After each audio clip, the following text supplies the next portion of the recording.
le prophète Eric Élisée Kouakou.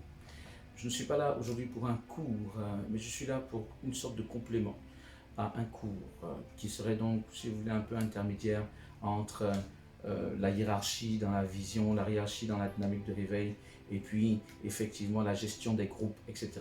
Pour ceux qui n'ont pas fait les cours, vous pouvez ne pas bien comprendre ce que je dis en ce moment, mais ce n'est pas très compliqué. Nous allons parler aujourd'hui de qu'est-ce qu'un lieutenant de réveil fait. Qu'est-ce qu'un lieutenant de réveil doit faire dans la dynamique de réveil. Qu'est-ce qu'un lieutenant de réveil? D'abord, un lieutenant de réveil, c'est aussi simple que ça. Ce qu'on appelle, nous, lieutenant de réveil dans la dynamique. Donc, lieutenant de réveil, voilà, de réveil, c'est simplement, c'est égal à responsable de groupe. Voilà, aussi simplement que ça, responsable de groupe. Voilà. Et en principe, on parle d'un groupe de 10 personnes, un groupe de 10. Un groupe de 10. Voilà. C'est très simple.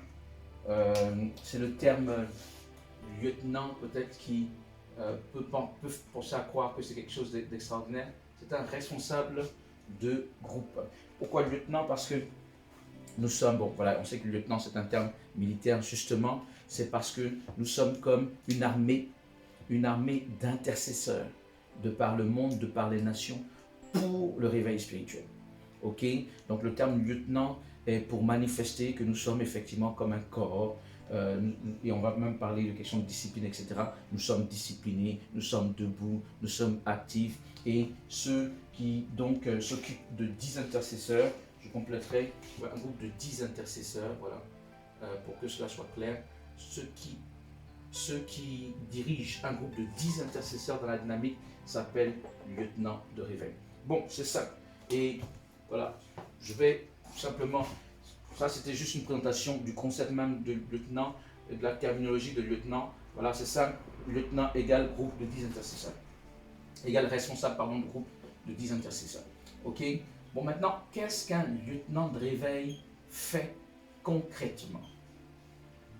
C'est ce qui nous intéresse aujourd'hui. Qu'est-ce qu'un lieutenant de réveil fait concrètement? Eh bien, concrètement, un lieutenant de réveil a sa première obligation, c'est d'arriver justement à former un groupe. Donc, former un groupe. Et un groupe, comme on l'a vu, un groupe de 10 intercesseurs.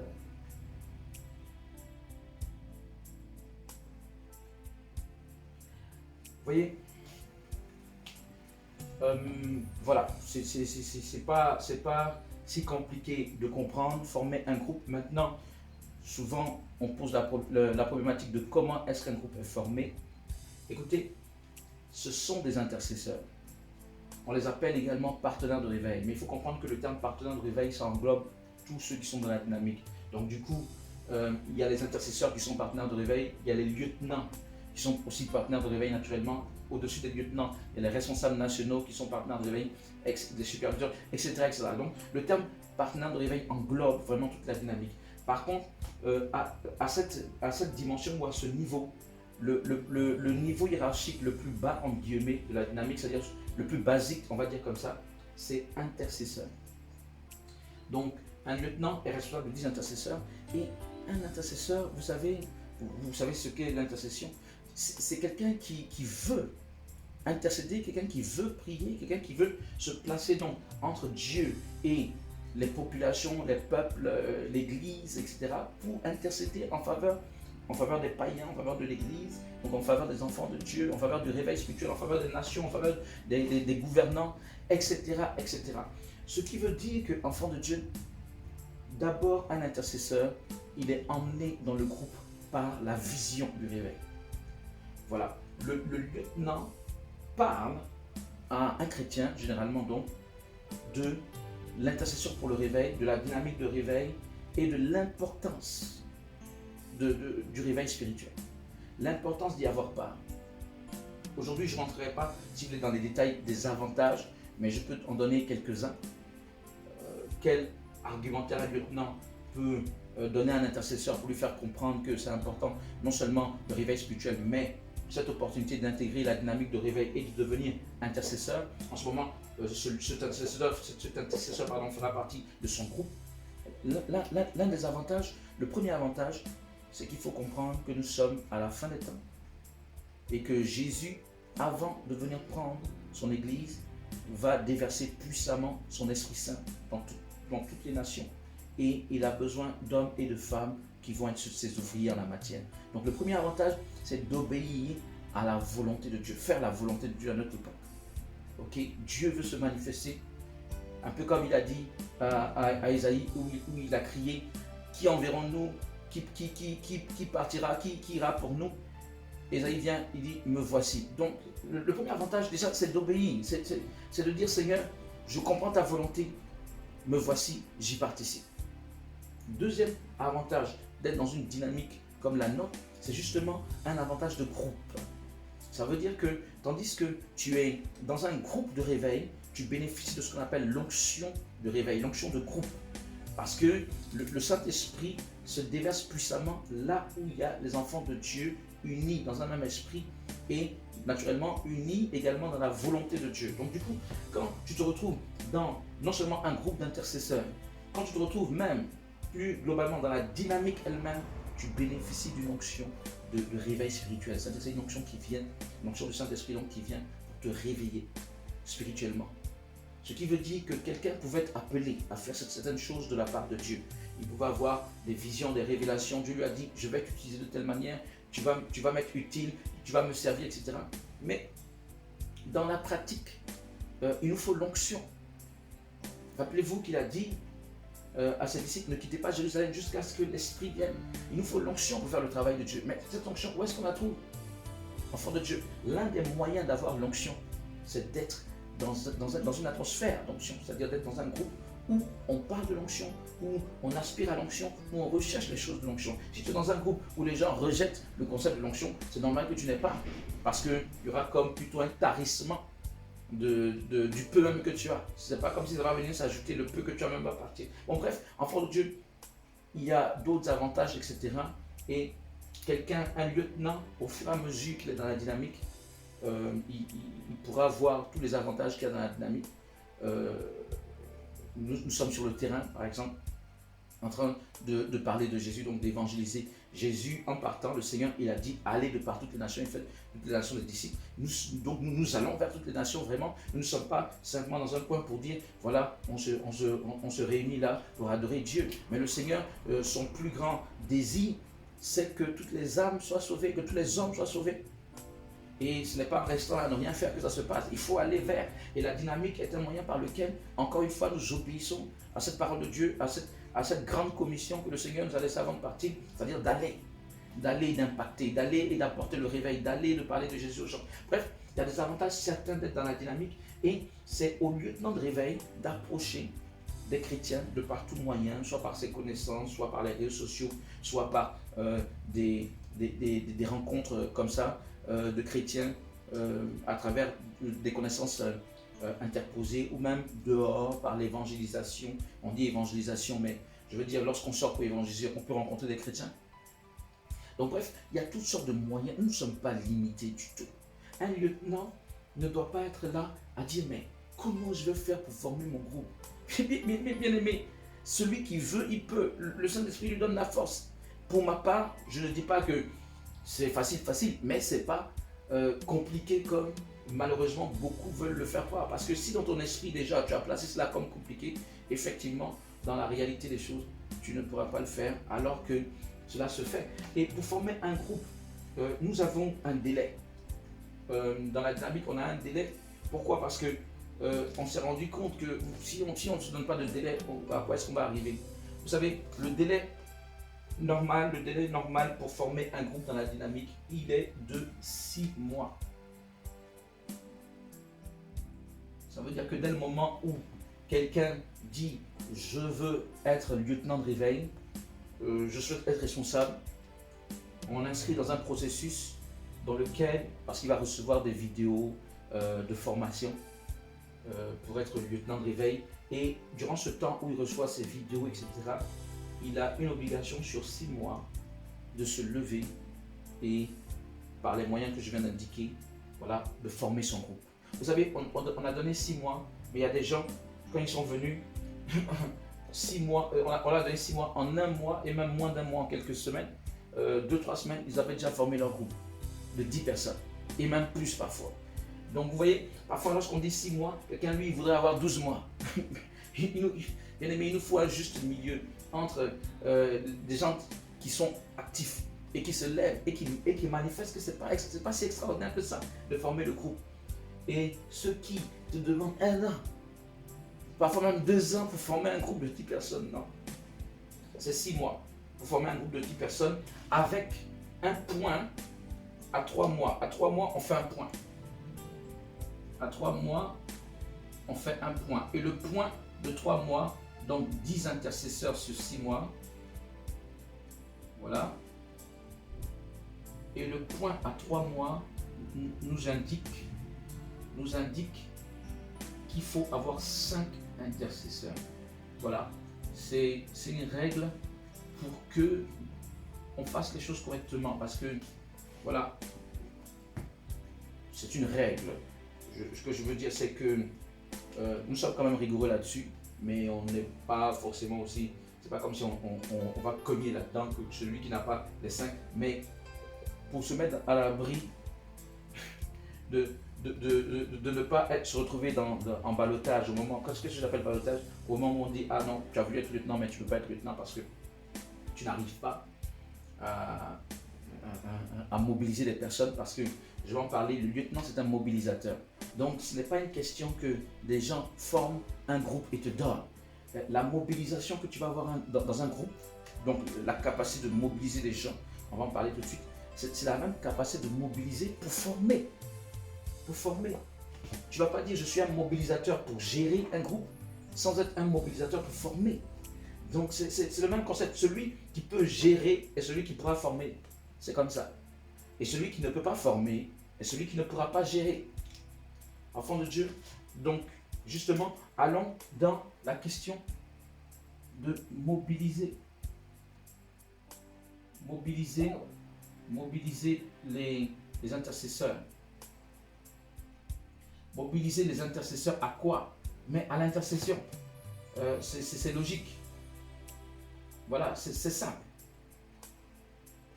On ne demande pas aux intercesseurs à ce stade-là de faire autre chose que ce que eux-mêmes ils ont souhaité faire, c'est-à-dire intercéder pour le réveil.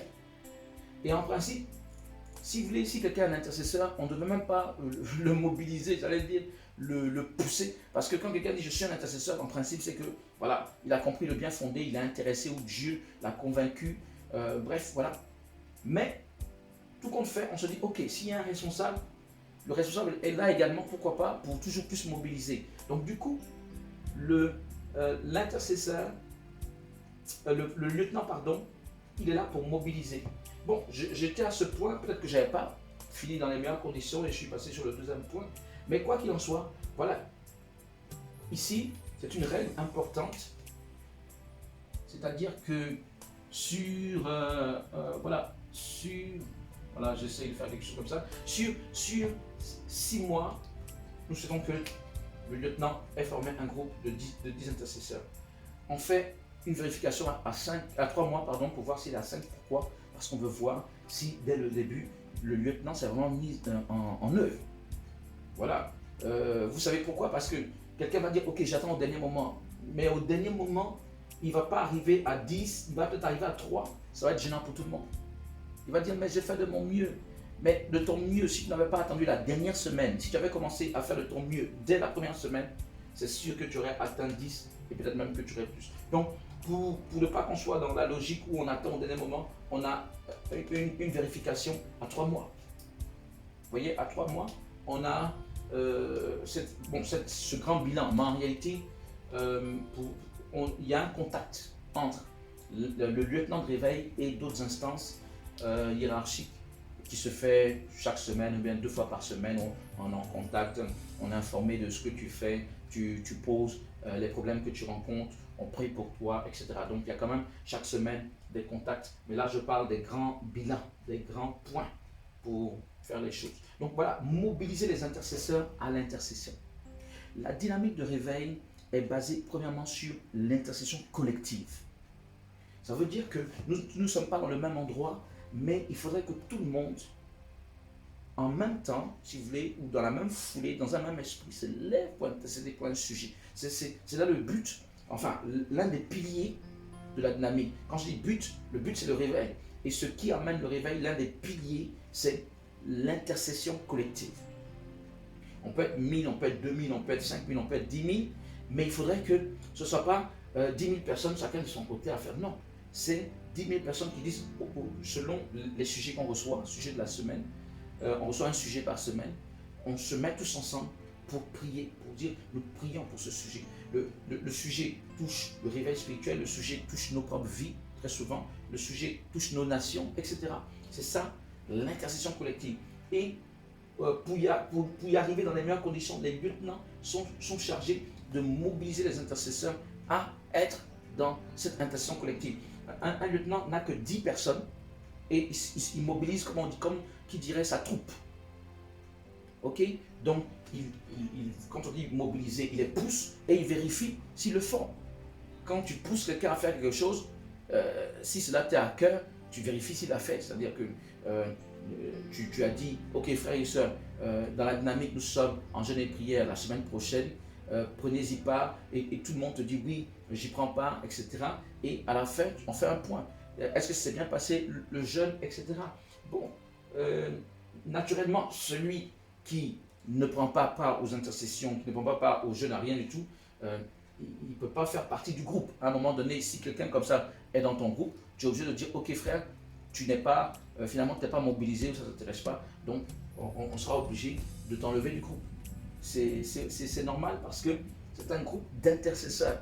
Et la dynamique a un pilier d'intercession. Donc, ce n'est pas qu'il faille des personnes dans les groupes qui ne sont pas intéressées par l'intercession, ça ne sert à rien. Donc, si vous voulez, le deuxième point, c'est effectivement mobiliser pour l'intercession. Le troisième point, c'est allant, si vous voulez, un peu dans la même veine. Il n'y a que 4 ou 5 points, donc c'est pas compliqué. Le troisième point, c'est veiller quand même à une sorte de discipline. À la discipline, voilà, dans le groupe. Et, si vous voulez, à ce qu'on peut appeler l'engagement. L'engagement dans la dynamique. C'est plus ou moins la même chose. Et l'engagement. L'engagement dans voilà, les activités, l'engagement dans les activités de la dynamique.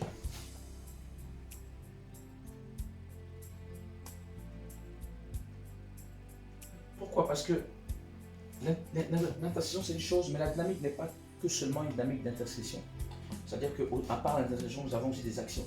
Nous avons des actions d'évangélisation, nous avons des actions de conférence. Donc si vous voulez, quand le responsable national dans la dynamique avec les lieutenants, se concertant avec les lieutenants, disent ok, on veut faire une grande croisade d'évangélisation, on veut faire une grande conférence de réveil, on veut faire une grande mobilisation d'intercession pour notre nation. On se rend compte que les choses ne vont pas bien dans la nation, donc on veut se rassembler pour crier à Dieu, supposons. Donc le lieutenant, voilà, le responsable national qui reçoit les lieutenants, voit avec les lieutenants, et les lieutenants informent donc les intercesseurs. Voilà ce qu'on veut faire. Et les intercesseurs, justement, viennent parce que c'est une mobilisation, par exemple, pour prier pour la nation. Vous voyez, ce serait bizarre que dans la dynamique, on demande à des églises de venir prier pour la nation, on demande même à des gouvernants d'assister à cette prière et que les intercesseurs du réveil eux-mêmes ne viennent pas. Ils soient un peu désintéressés. Ça n'a pas de sens. Voilà, si nous avons des intercesseurs de réveil dans la dynamique, ce sont les premiers à être mobilisés, à être engagés. Mais, comme je le dis, en principe, ça coule de source. Mais malgré tout, il y a le lieutenant qui est là pour veiller à cela. Enfant de Dieu, voilà. Mais je parlais de 4 ou 5 points, mais c'est même 4 points. Je pensais qu'il y en avait 5, mais c'est même 4, donc c'est pas si compliqué que ça. Et le quatrième point, ce sont, si vous voulez, ce sont des obligations du lieutenant, mais assez globales. On ne rentre pas dans certains détails. J'ai donné quand même quelques explications, mais il y a une autre vidéo en principe qui parle de la gestion du groupe, de comment est-ce qu'on gère un groupe, de réveil dans le sens des prières, etc. Cette vidéo ne rentre pas dans ces détails. Le quatrième et dernier point, c'est que le lieutenant doit être à l'écoute. Être à l'écoute des intercesseurs, donc de ces intercesseurs des 10, et être à l'écoute des intercesseurs. Voilà, des intercesseurs, et voilà, et prier et contribuer à prier pour leur sujet personnel, et prier pour leur sujet. Quand je parle de contribuer à prier, parce qu'il peut ne pas être le seul. Voilà, je vais terminer d'écrire. Personnel. Le lieutenant ne sera pas forcément le seul à prier pour tous les sujets des intercesseurs. Il est à l'écoute, certes c'est lui qui est à l'écoute, il les appelle pour savoir comment ça va spirituellement, comment ça va, voilà. Est-ce que l'intercesseur, est-ce que ça va, est-ce qu'il est dans le coup? Voilà, il est à l'écoute. S'il y a des problèmes, les intercesseurs lui font savoir. Mais je disais qu'il n'était pas le seul à prier pour ces sujets-là, pour la simple et bonne raison que quand il y a des problèmes, il peut le soumettre justement au groupe. Il peut le soumettre au groupe en disant, nous avons un bien-aimé, tel frère, que en principe ils se connaissent, en principe les 10 se connaissent, donc il y a tel problème, est-ce que nous tous on peut prier pour lui? Donc à l'occasion, parce que le lieutenant également, bon, je ne l'ai pas noté là, mais quand il gère le groupe, et quand il le peut, parce que dans certains endroits, les gens peuvent ne pas le pouvoir, mais c'est assez exceptionnel, on parle de réunir en groupe de prière. Voilà. Quand il le peut, parce que soit on se réunit physiquement, soit on se réunit virtuellement, c'est-à-dire par Internet. Mais il y a des gens dans certains endroits qui n'ont ni la possibilité de se réunir physiquement parce qu'ils sont parfois en campagne, donc distants les uns des autres, et virtuellement, parfois ils n'ont même pas Internet. Donc ça c'est un cas exceptionnel, mais en principe, il est mieux pour le lieutenant de faire en sorte qu'une fois par semaine, au moins, sinon peut-être une fois toutes les 2 semaines, pardon, voilà, soit une fois par semaine ou une fois toutes les 2 semaines, réunir son groupe et prier ensemble. Il y a une autre vidéo qui s'occupe de ce qui se passe, qui parle de ce qui se passe lorsque le groupe se forme et se réunit en prière. Mais je parlais de ça pourquoi? Parce qu'à l'occasion de ces prières, le lieutenant peut soumettre certains sujets à tout le monde en disant prions pour ça. Le lieutenant peut ne même pas attendre ce genre de réunion. Il peut envoyer des messages à tous ses intercesseurs. Chers frères, on a tel frère qui est dans telle difficulté, s'il vous plaît, mais fléchissons les genoux devant le Seigneur pour lui. Ok? Donc voilà. Ça, ce sont les obligations du lieutenant. Voilà, dans la dynamique. Alors, tu vois, si tu regarderais cette vidéo, parce que peut-être qu'elle va être communiquée à d'autres personnes et que tu n'es pas lieutenant, tu es peut-être intercesseur actuellement. Mais si tu vois que tu peux faire ceci, former un groupe de 10 personnes, mobiliser des intercesseurs, veiller à la discipline et à l'engagement des activités de la dynamique et être à l'écoute, eh bien, tu te signales en disant, ok, je sens que par la grâce de Dieu, je dis bien par la grâce de Dieu, par la force que le Saint-Esprit nous communique, je peux répondre à ces obligations, donc je veux bien rentrer dans le processus d'être formé comme lieutenant. Voilà, quand tu vas rentrer dans ce processus en ce moment, on va te faire parvenir d'autres vidéos comme celle-ci, où tu vas recevoir donc des instructions, des cours pour t'expliquer mieux les choses en ce qui concerne voilà, la dynamique et comment d'autres éléments, parce que lorsqu'on forme un groupe, lorsqu'on doit gérer un groupe, il y a des questions de plus, justement prier pour les gens, comment est-ce qu'on prie pour les gens, des petites questions de délivrance, des questions ici et là. Donc cette formation des lieutenants te permettra d'avoir les idées claires là-dessus. Mais il faut d'abord avoir en esprit que voilà, ce sont les 4 points. Est-ce que je peux y répondre? Si tu peux y répondre, je t'encourage à être lieutenant. Si même quelqu'un regarde cette vidéo et qui serait en dehors de la dynamique, écoute, Si tu es intéressé par le réveil et que tu as autour de toi des personnes qui peuvent être intéressées par le réveil, ou tu peux toucher les personnes intéressées par le réveil, tu sens que c'est une nécessité pour ta nation, c'est une nécessité pour toi-même, c'est une nécessité pour l'Église. C'est ce que nous on dit en tout cas et tu sens que c'est le cas. Écoute, on t'encourage, tu peux nous approcher, d'accord? Tu peux nous approcher, dynamique de réveil. Généralement, tu peux t'inscrire, je vais écrire ça, si quelqu'un cherche comment s'inscrire comme intercesseur, voilà, ou plus exactement, peut-être que je vais vous laisser des numéros de contact WhatsApp. Le fait est que les numéros de contact peuvent changer, mais inscrivez-vous. Voilà, je mets simplement le site, donc Nouvelle Pentecôte. Nouvelle, je vois bien que j'écris bien, voilà, Nouvelle Pentecôte.org. Nouvelle Pentecôte, j'ai un peu mal écrit, désolé, mais c'est Nouvelle Pentecôte.org inscription. Voilà. Inscription. Tu t'inscris là, et quand tu t'inscris, un responsable de la dynamique te contactera, t'orientera vers justement celui qui te contactera, en principe c'est un superviseur. Tu pourras lui parler du fait que je veux devenir lieutenant. Je veux devenir lieutenant dans la dynamique. J'ai vu une vidéo du prophète Élisée Kouakou et cela m'intéresse, je veux devenir lieutenant dans la dynamique. Et il discutera avec toi, voilà, pour mieux te connaître et puis t'orienter dans les meilleures conditions. Ok, que le nom du Seigneur soit béni, que la grâce de Dieu soit sur vous et on se retrouve très bientôt. Shalom.